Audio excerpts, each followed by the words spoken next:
Alright, so when you come to the website for the first time, this is exactly how it will look. Now, it may look a bit different depending on the device you're using. If you're using a PC, it may look, a bit different, but this is basically how the Bitverse website looks, okay? So first thing, of course, connect your wallet. So we successfully connected our wallet. Now we have to deposit some of our faucet funds into here, and now you can see the little deposit button beside our balance. Our balance is 0.00 now, so just click on deposit, and here you can see the amount of USDT you have in your faucet. Okay, so if you don't have enough, you can go swap some PHRS to USDT using either Pharos swap or Zenith swap, but right now I have 146.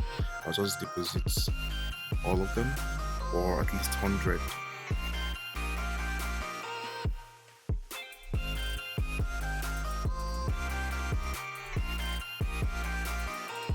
So as you can see, we have successfully deposited 100 USDT, testnet USDT on inside our Bitverse account. Okay, so normally this looks exactly the same as any other trading platform, only that this is a mobile phone, so I think the chart is having problem loading, but it's the same as you can either choose to use a limit order or a market order.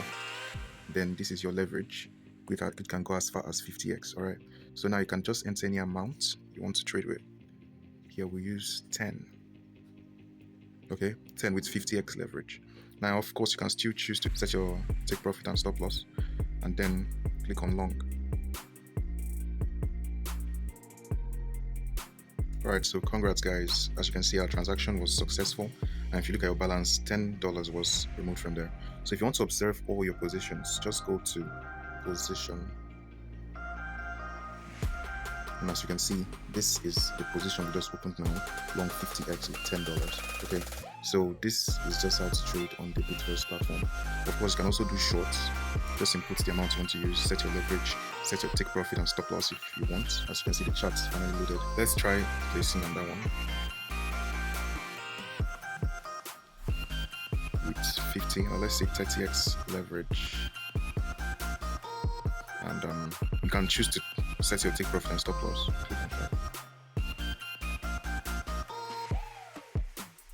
And we've successfully placed a short trade on the Bitverse platform, and that's just how you can do the task. Alright, so that's pretty much about it for the Bitverse task and the Pharos testnet. If you got any questions, ask me down in the comments below, and I'll see you all later.